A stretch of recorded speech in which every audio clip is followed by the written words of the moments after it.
பிரியமானவர்களே, இயேசு கிறிஸ்துவின் நாமத்தினாலே உங்களை இந்த நாளிலும் கூட நான் வாழ்த்தி ஆசீர்வதிக்கிறேன். 6 மாதம் முழுவதும் நம்மளை நடத்தி கொண்ட தேவனுக்கு நன்றிகளை ஸ்தோத்திரங்களை நான் ஏறெடுக்கிறேன். 7வது மாதத்தில் நம்ம நடத்த போகிற தேவனுக்கும் நன்றிகளையும் ஸ்தோத்திரங்களை நான் ஏறெடுக்கிறேன். இந்த எக்கால சத்தத்தை கேளுங்கள். 7வது மாதம் என்று சொன்னாலே உங்களுக்கு 7 எக்காலங்களுடைய ஞாபகம் வர வேண்டும்.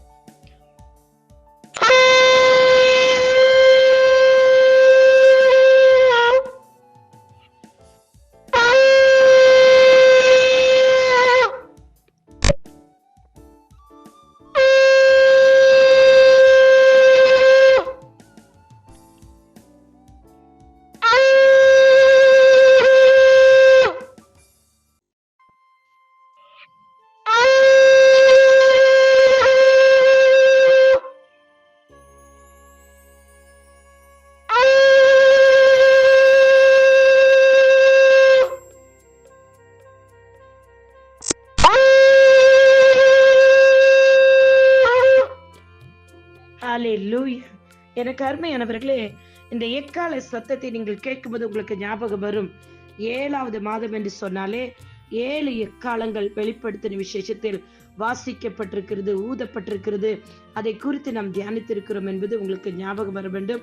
7 எக்காலங்கள் என்று சொல்லும் பொழுது எரிகோ மதில் இடிந்து விழுந்தது குறித்து உங்களுக்கு ஆவியானவர் இப்பொழுது ஞாபகப்படுத்துவார். யோசுவா 4வது அதிகாரத்தில் தெளிவாக சொல்லப்பட்டிருக்கிறது.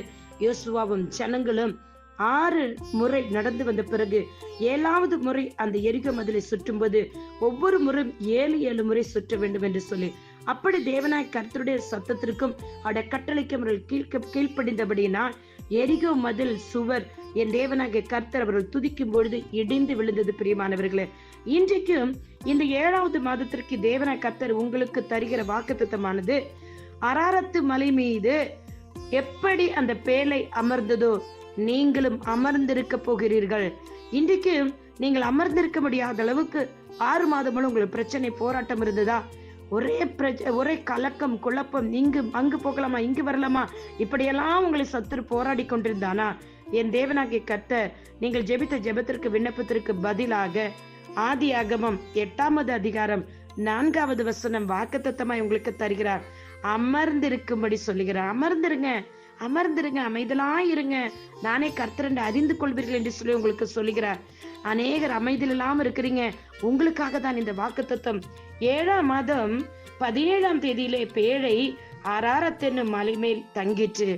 அருமையானவர்களே, இப்பொழுது கண்களை மூடி தேவனை நோக்கி ஜெபிக்கலாமா? இயேசு கிறிஸ்து நாமத்தில் பிதாவே, 6 மாதம் முழுது நடத்துறதுக்காக நன்றி சொல்கிறேன். 7ஆம் மாதத்தில் அமர்ந்து இருக்கும்படி எங்களுக்கு வாக்குத்தத்தை தந்திருக்கிறீர் இயேசப்பா. 7ஆம் மாதம் முழுவதும் உம்முடைய பிள்ளைகள் நீர் வைத்திருக்க ஆசீர்வாதத்தை, நன்மையும், சமாதானத்தையும், சுகத்தையும் பெற்றுக்கொள்ள போகிறார்கள். இந்த முதல் நாளில் இந்த சத்தத்தை கேட்கும்போதே அவர்களுக்குள் ஒரு அமைதல் உண்டாகட்டும் இயேசப்பா. இப்பொழுது இயேசு கிறிஸ்து நாமத்தில் பிதாவே, நீர் அவர்களை பரிசுத்தாவின் உதவியோடு அவர்களை அமைதலாய் இருக்கும்படி, அமர்ந்து இருக்கும்படி செய்ததற்காக நன்றி ஸ்தோத்திரம். 7ஆம் மாதம் முழுவதும் என் தேவன் எங்களை வழிநடத்தும்படி வாக்குத்தத்தங்கள் எங்களுக்கு உதவி செய்யட்டும். இயேசுவின் நாமத்தில் பிதாவே, ஆமேன், ஆமேன், ஆமேன். பிரியமானவர்களே, 7ஆம் மாதத்தின் வாக்குத்தத்தத்தை ஒரு விசை கூட வாசிக்கிறேன். 7ஆம் மாதம் 17ஆம் தேதியிலே பேழை அராரத் என்னும் மலை மேல் அமர்ந்து தங்கிற்று.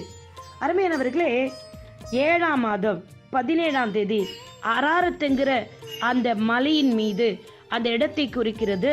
பாருங்கள், தங்கிற்று என்று தேவனாய் கர்த்தர் சொல்லுகிறார். இங்கு நோவாவையும் பேழையையும் அராரத்து மலையும் என் தேவனாகிய கர்த்தர் முன்குறித்து வைத்திருக்கிறார். அதே போலதான் உங்களையும், உங்கள் வீட்டையும், உங்கள் பிள்ளைகளையும் பரிசுத்தாவினர் உங்களுக்கு கொடுக்கப்பட்டபடினால் இந்த நாளில் உங்களை அமர்ந்து இருக்கும்படி அவர் சொல்லுகிறார்.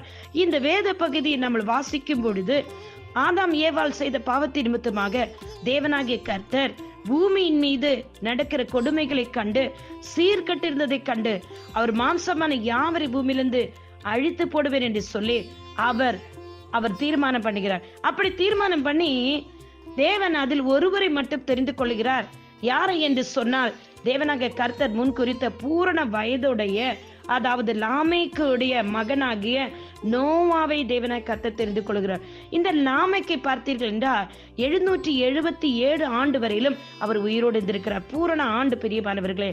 ஏன் தேவனாகி கர்த்தர் இந்த 7ஆம் மாதம் 7வது நாள் 27/17 777 இதையெல்லாம் தேவனாகிய கர்த்தர் பரலோகத்தின் சித்தத்தின்படி பூமியில் அவர் ஆசீர்வதிக்கும்படி முன்குறித்த நாட்கள். வேதத்தில் நாம் வாசிக்கும் பொழுது ஆதியாகமத்தில் தேவனாகிய கர்த்தர் 2ஆம் அதிகாரத்தில் வாசிக்கிறோம். அவர் வானத்தையும் பூமியும் படைத்து 6 நாளில் எல்லாவற்றையும் செய்து முடித்து 7வது நாள் அதை ஆசீர்வதித்து ஓய்ந்திருந்தார். பிரியமானவர்களே, இன்றைக்கும் இந்த 7ஆம் மாதம் 1ஆம் தேதியிலிருந்து 7வது நாள் வரையிலும் நீங்கள் விசுவாசத்தோடு நீங்கள் எந்த காரியத்தில் அமர்ந்திருக்க முடியாதபடி உங்களை அது படபடப்புக்குள் கொண்டு போனதோ, உங்களை நிம்மதி இல்லாமல் ஆக்கினதோ 6ஆம் மாதம் முழுவதும் அந்த காரியத்திற்காக நீங்கள் உபவாசம் பண்ணி ஜெபிப்பீர்கள் என்றால் பாருங்கள், யோசுவா 4ஆம் அதிகாரத்தில் தெளிவா சொல்லுகிறது. யோசுவாவின் ஜனங்களும் 7 முறை எரிகோ மதிலை துதித்து சுற்றி வந்த பொழுது எல்லா மதிலும் இடிந்து விழுந்தது. அதே போல இந்த மாத கர்த்தர் அமர்ந்திருந்து நீங்கள் ஜெபத்திலும் விண்ணப்பத்திலும் ஸ்தோத்திர துதியிலும் இருங்கள். நான் உங்களுடைய வாழ்க்கையில் எல்லா நன்மைகளையும் காண செய்வேன். நீங்கள் இழந்து போன எல்லாவற்றையும் அவர் திருப்பி உங்களுக்கு கொடுப்பேன் என்று சொல்லுகிறார். எப்படி கொடுப்பேன் என்று சொல்றார்?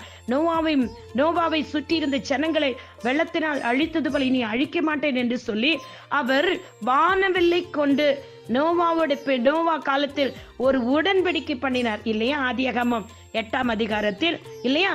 அந்த வானவில்லிலும் பார்த்தீர்கள் என்றால் 7 கலர்கள் இருக்கும். தேவன் வாக்குத்தத்தத்தை உடன்படிக்கை பண்ணுகிறார் உங்களோடு கூட.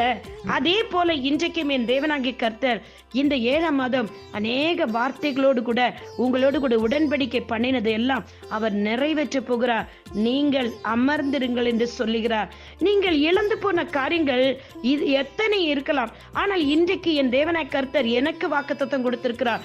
நான் அநேக ஆண்டுகள் 7ஆம் மாதங்களில் ஆசீர்வாதங்களையும் நன்மைகளையும் விடுதலைகளையும் சுதந்திரித்திருக்கிறேன். பிரியமானவர்களே, நான் சுதந்திரித்துக் கொண்டதை தான் நான் உங்களுக்கு இன்றைக்கு நான் அனுபவத்தோடு கூட இந்த வார்த்தை நிமிடம் உங்களோடு கூட பகிர்ந்து கொள்கிறேன். இந்த 7வது மாதம் என் தேவனாகிய கர்த்தர் 7 விதமான இயற்கைக்கு அப்பாற்பட்ட அற்புதங்களையும் அதிசயங்களையும் உங்கள் வாழ்க்கையில் அவர் செய்ய போகிறார். சத்துரு எதையெல்லாம் தடை பண்ணி வைத்தானோ, எதெல்லாம் உங்கள் மீது கட்டுகளாக இருந்ததோ, எதெல்லாம் சுனித்தில் மந்திரத்தினால நீங்க பலவீனப்பட்டு ஒடுக்கப்பட்டு இருந்தீர்களோ, உங்கள் பிள்ளைகளுடைய வாழ்க்கையில் எதையெல்லாம் காண முடியலையோ அது எல்லாமே தேவனாகிய கர்த்தர் இந்த மாதத்தில் உங்களுக்கு நன்மையாக அவர் செய்து முடித்து வைத்திருக்கிறார்.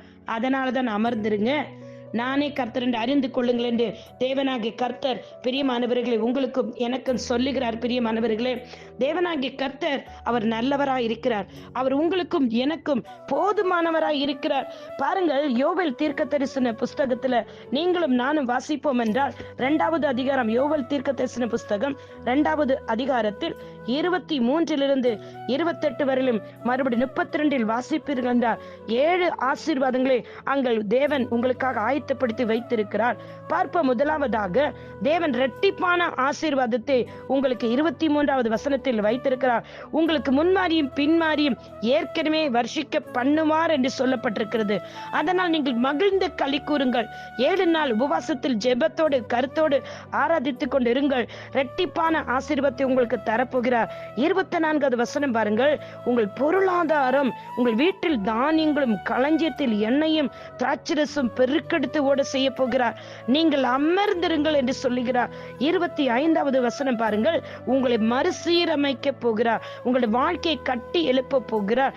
பச்சை கிளிகளும் வெட்டுக்கிளிகளும் முசுக்கொட்டை பூச்சிகளும் பச்சை புழுக்களும் தின்று போன 6 மாதம் 6-7 வருடம் கழிந்து போன நாட்கள் எதையெல்லாம் சத்துரு இப்படியெல்லாம் தின்று போட்டானோ, உங்களுடைய ஆசீர்வாதங்கள், பிள்ளைகளுடைய ஆசீர்வாதங்கள், கற்பத்தில் கனி உருவாக கூடாதபடி சத்துரு எதையெல்லாம் தின்று போட்டானோ, வேலை கிடைக்க கூடாதபடி பிள்ளைகளுடைய வாழ்க்கையில் எதையெல்லாம் சத்துரு திருடினானோ, உங்கள் பிள்ளைகளுடைய வாழ்க்கையில், உங்கள் குடும்பத்துல பிள்ளைகளுக்கும் உங்களுக்கும் திருமண காரியங்களா இருக்கலாம், உங்களுடைய வாழ்க்கையில் அதன் மூலம் ஒரு சந்தோஷத்தை சமாதானத்தை பார்க்க கூடாதபடி பிசாசாகிய சாத்தானவன் யாருடைய குடும்பத்தில் எங்கெல்லாம் போய் உங்களுக்கு விரோதமா களைகளை எல்லாம் விதைத்தானோ அதையெல்லாம் இந்த மாதம் புடுங்கப்பட்டு கர்த்தருடைய அக்கினியால் எரிக்கப்பட்டு போகுது. பிரியமானவர்களே, இந்த மாதம் நீங்கள் அற்புதங்களை காண்பீர்கள் என்று சொல்லுகிறார். 4வது பாருங்கள். என் தேவனாகிய கர்த்தர் உங்களுக்கு அற்புதங்களை செய்ய போகிறார். எப்படி என்று சொன்னால் 26வது வசனம் கர்த்தர் சொல்றார், கர்த்தருடைய நாமத்தை துதிப்பீர்கள், என் ஜனங்கள் ஒருபோதும் வெட்கப்பட்டு போவதில்லை. நீங்கள் துதிங்கள் பிரியமானவர்களே, அவர் உங்களை வெட்கப்பட்டு போக விட மாட்டேன்னு சொல்கிறார். உங்களுக்கு அற்புதங்களை எரிகோ மதில் இடிந்து விழுந்து அற்புதத்தை ஜனங்கள் கண்டது போல உங்கள் கைகளில் உங்களுக்குரியவைகள், உங்கள் பட்டணங்கள், வீடுகள், நகரங்கள் கொடுக்கப்பட போகுது. உங்களுக்குரிய ப்ரமோஷன் கொடுக்கப்பட போகுது. அப்படிப்பட்ட அற்புதங்களை நீங்கள் காணப்போகிறீர்கள். பாருங்கள், 5வதாக தேவன் சொல்லுகிறார், இன்றைக்கு உங்கள் நடுவில் அவர் வாசமாய் இருக்கிறேன் என்று சொல்லுகிறார். அவர் தவிர வேற தேவர்கள் உங்களுக்கு இல்லை என்று சொல்லி ஜனங்கள் புறஜாதிகளும் அறிந்து கொள்ளும்படி என் ஜனங்கள் ஒருபோது நீங்கள் வெட்கப்பட்டு போவதில்லை என்று சொல்லுகிறார். பிரியமானவர்களே, அவருடைய தெய்வீக பிரசன்னம், அவருடைய முகத்தை உங்களுக்கு மறைக்க மாட்டார். அவருடைய தேவ வல்லமை கிறிஸ்து இயேசுவின் மூலமாக சிலுவையில் அவர் நமக்காக எல்லாவற்றையும் செய்து முடித்து விட்டார். அந்த சிலுவையில் கிறிஸ்து இயேசு நமக்காக சாபமாக்கி விட்டார். கலாத்தியில் சொல்லப்பட்டபடி நம்முடைய சாபத்திற்கு நம்மளை நீங்களாக்கி விட்டார். அந்த கிறிஸ்து இயேசு ரத்தம் சிந்தப்பட்டது நிமித்தமாக அவருடைய வார்த்தையின் வல்லமையினால பிதாவாகிய தேவனுடைய சித்தத்தின்படி கிறிஸ்து இயேசு மூலமாக நீங்கள் வெட்கப்பட்டு போவதில்லை என்று சொல்லுகிறார். உங்கள் மீது கிறிஸ்துவின் முகம் பிரகாசிக்க போகுது. அவருடைய வழிநடத்தல் உங்களுக்கு உண்டாக போகுது. 6வதாக பாருங்கள், தேவன் உங்கள் குடும்பங்களை அவர் ஆசீர்வதிக்க விரும்புகிறார். உங்கள் குடும்பங்களை ஆசீர்வதிக்க விரும்புகிறார். நோவாவும் குடும்பம் எப்படி குமாரர்களும் குமாரத்திகளும் அந்த பேழைக்குள் வைத்து காப்பாற்றப்பட்டதோ, கிறிஸ்து இயேசு ரத்தம் சிந்தப்பட்டது நிமித்தமாக நீங்கள் அமர்ந்திருந்து ஆசீர்வாதங்களை காணப்பவர்கள் குடும்பமாக. என்ன சொல்லுது பாருங்கள், 28வது வசனம், யோவேல் 2:28. அதற்கு பின்பு நான் மாம்சமான யாவர் மேலும் என் ஆவியை ஊற்றுவேன். அப்பொழுது உங்கள் குமாரரும் உங்கள் குமாரத்திகளும் தீர்க்க தரிசனம் சொல்வார்கள். உங்கள் மூப்பர்கள் சொப்பனங்களை காண்பார்கள். உங்கள் வாலிபர்கள் தரிசனங்களையும் காண்பார்கள். அருமையானவர்களே, பாருங்கள், 6வது வாக்குத்தத்தமாக உங்களுக்காக ஆயத்தப்படுத்தியது ஆசீர்வாதம். இது உங்கள் குடும்பங்களை கர்த்தர் ஆசீர்வதிக்கிறார். பரிசுத்த ஆவியானவர்கள் வழிநடத்த போகிறார், ஆலோசனை தரப்போகிறார். பரிசுத்த ஆவியானவர் அமைதியானவர். நீங்கள் அமைந்திருங்கள் கர்த்தருக்கு சொல்லியிருக்கிறார். நீங்கள் அதனாலதான் இந்த மாத வாக்குத்தத்தம், நீங்கள் அமர்ந்திருங்கள். ஆராரத்து மலை மீது பேலை அமர்ந்தது போல உங்களை அமர்ந்திருக்க சொல்லுகிறார். அதிசயங்களையும் அற்புதங்களையும் நீங்கள் குடும்பம் குடும்பமாய் காணப்போகிறீர்கள். 7வதாக பாருங்கள், 6 மாதம் முழுவதும் நீங்கள் குடும்பங்களுக்காக ஜெபித்திருக்கலாம், பிள்ளைகளுக்காக ஜெபித்திருக்கலாம், உலகத்தின் ரட்சிப்புக்காக ஜெபித்திருக்கலாம், சபையில் இருக்கிறவர்கள் ரட்சிப்புக்காக ஜெபிக்கலாம், புறஜாதிகள் ரட்சிப்புக்காக நீங்கள் ஜெபித்திருக்கலாம். எப்படி நோவா சொல்லி அந்த ஜனங்கள் கேட்காமல் இருந்தபடினால் கர்த்தர் ஜலத்தினால் அழித்து போட்டாரோ, அதே போல இப்ப அழிந்து போய் கொண்டிருக்கிறார்கள். அநேகர் இன்னும் ரட்சிக்கப்படவில்லை. நம்ம குடும்பங்களை அவர்களுக்காக நீங்க ஜெபித்துக் கொண்டிருக்கிறீர்களா? நிச்சயமாக என் தேவனாய் கர்த்தர் சொல்றாரு பாருங்க, 7வதாக உங்களுடைய ரட்சிப்பை நீங்கள் காண்பீர்கள். உங்கள் குடும்பத்தின் ரட்சிப்பை காண்பீர்கள். அப்பொழுது கர்த்தருடைய நாமத்தை தொழுது கொள்ளுகிறன் எவனோ அவன் ரட்சிக்கப்படுவான். நோவா கர்த்தருடைய சத்தத்துக்கு கீழ்ப்படினான். அவனும் அவன் குடும்பம் ரட்சிக்கப்பட்டது, மீட்கப்பட்டது. கர்த்தர் சொன்னபடி சீயோன் பர்வதத்திலும் எருசலேமிலும் கர்த்தர் வரவழைக்கு மீதியானவர்களிடத்திலும் ரட்சிப்பு உண்டாயிருக்கும். எனக்கு அருமையானவர்களே, அமர்ந்திருங்க.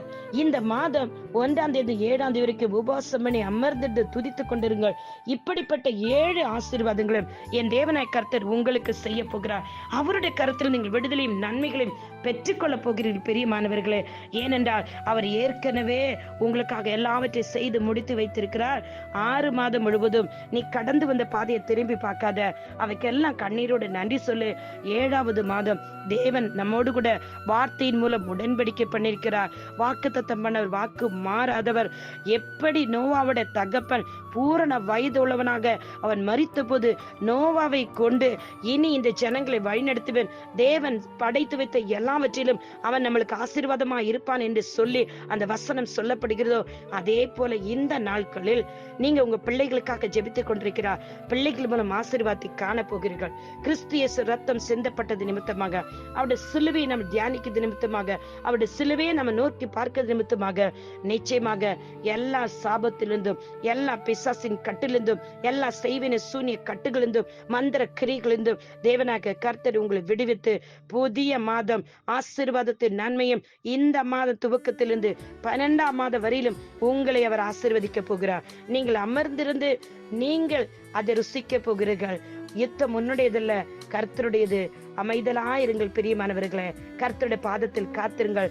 இந்த 7ஆம் மாதம் ஜெயம் நிச்சயம், வெற்றி நிச்சயம், அற்புத அதிசயங்களை காண்பீர்கள். சரீரத்தில் பலவீனத்தில் வியாதி விடுதலை, குழந்தை இல்லாத மகளுடைய கர்ப்பத்தில் என் தேவனாய் கர்த்தர் குழந்தைகளை உருவாக்கி விட்டார். அதை உங்கள் கண்கள் காணும். அமர்ந்திருங்க. நீங்க ஜெபிச்சிட்டீங்க, அழுதுட்டீங்க, அமர்ந்திருங்க. கர்த்தர் குழந்தைகளை தந்து உங்களை ஆசீர்வதிக்க போகிறார். பிரியமானவர்களே, இந்த வாக்குத்தத்தம் உங்களுக்கு ஒரேதான். பேலை, நோவா, அராரத்து மலை போல உங்கள் குடும்பமும் உங்கள் வீடும் பரிசுத்த ஆவியானவரும் உங்களோடு கூட இருக்கிறார். உதவி செய்வாராக. இயேசு கிறிஸ்துவின் நாமத்தினால பிதாவே, இந்த வாக்குத்தத்தத்தை கேட்கிற ஒவ்வொரு பிள்ளைகளும் விசுவாசத்தோடு நம்பிக்கையோடு நான் அமர்ந்திருப்பேன், கர்த்தர் எனக்கு யாவற்றையும் செய்து வைத்திருக்கிறார் என்று சொல்லி அவர்களுக்கு அந்த விசுவாசம் வர்த்திக்கும்படி இவர்களுக்காக நான் ஜெபிக்கிறேன். தகப்பனே, பரிசுத்த ஆவியானவர்களுக்கு உதவி செய்வீராக.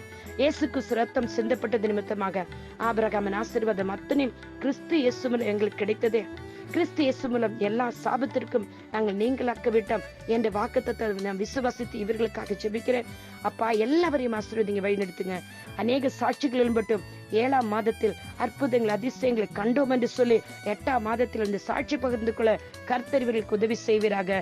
இந்த செய்தி கேட்கிற ஒவ்வொரு குடும்பங்களையும் கர்த்தர் ஆசீர்வதிப்பீராக. இயேசுப்பா, தடைகள் கட்டுகள் உடைக்கப்பட்டதற்காக ஸ்தோத்திரம் தகப்பனே. தகப்பனே, அத்தனை குடும்பத்தையும் இயேசுவின் நாமத்தினால் ஆசீர்வதிக்கிறேன். கர்த்தர் பாதுகாத்துக் கொள்ளுங்க.